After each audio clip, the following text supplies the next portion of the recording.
في شهر فبراير عام 1954 حصل صراع على السلطة ما بين الرئيس محمد نجيب والرئيس جمال عبد الناصر، ولكن الصراع ده ما نشأش من فراغ. ده كان ليه جذور بدأت من بداية شهر فبراير ومارس من نفس العام، ولكن بدأ الصراع ينمو واحدة واحدة حتى وصل إلى السلطة. كان جمال عبد الناصر ساعتها برتبته الصغيرة وشخصيته المجهولة من الكتير بين أفراد الجيش والشعب تحدى نفسه ودخل في منافسة متكافئة مع محمد نجيب صاحب الشعبية الكبيرة والضخمة ما بين الجماهير ومكانته المرموقة داخل وخارج مصر. بدأت الحكاية لما تولى محمد نجيب بعد أقل من شهرين من قيام الثورة أخطر 3 مناصب في الدولة، وهي رئاسة مجلس قيادة الثورة ورئاسة مجلس الوزراء والقيادة العامة للقوات المسلحة.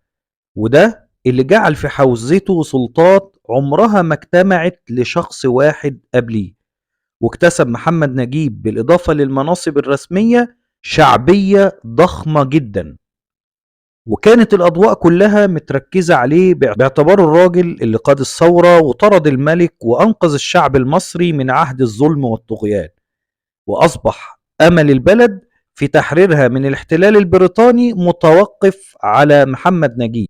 على الناحية التانية كان جمال عبد الناصر بحكم إن هو الصانع الحقيقي للثورة شعر بظلم تجاه رفقائه في الثورة، وعلشان كده بدأ في التخطيط من منتصف عام 1953 علشان يزحزح محمد نجيب عن السلطة باعتباره ان ده حقه المشروع. وبعد نجاح الثورة بالاشتراك ما بين محمد نجيب وجمال عبد الناصر استطاعوا ان هم يوطدوا دعائم الثورة في المرحلة الاولى، ولكن بفضل رتبة محمد نجيب الكبيرة وان كان بيتمتع بثقة الجيش والشعب، ده اكسب الثورة ساعتها مكانة واحترامة على المستويين العربي والدولي. ومن هنا بدأت أول خطوات جمال عبد الناصر علشان يحقق حلمه، وهو إن ياخد حقه الطبيعي من الثورة.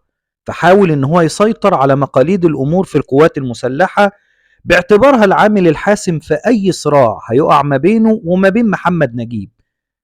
وعلشان كده حرص جمال عبد الناصر قبل إعلان إلغاء الملكية وقيام الجمهورية سنة 53 في 18 يونيو إن يضغط على محمد نجيب رئيس الجمهورية بأنه يتخلى عن منصب قيادة القوات المسلحة ويوليها لعبد الحكيم عامر اللي هو صديق عبد الناصر الحميم.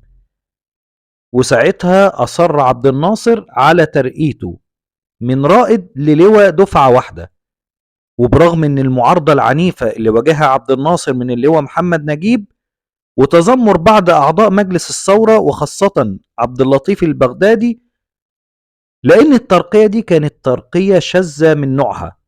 ازاي واحد يتنقل مرة واحدة من رتبة رائد لرتبة لواء؟ ولكن محدش وقف قدام اصرار عبد الناصر، لذلك وافق محمد نجيب باعتباره رئيس الجمهورية ووقع القرار الجمهوري بتعيين عبد الحكيم عامر قائد عام للقوات المسلحة ومنحه رتبة لواء.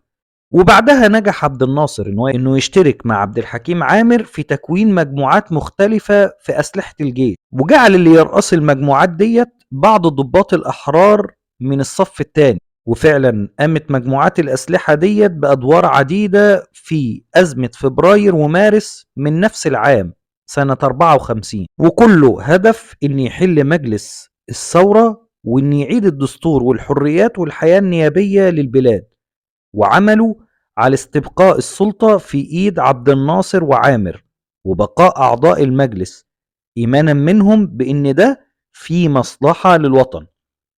وفي يوم 14 نوفمبر عام 1954 صدر القرار وتم عزل محمد نجيب بقرار من المشير عبد الحكيم عامر، وجعل فيلة السيدة زينب مقر ليه.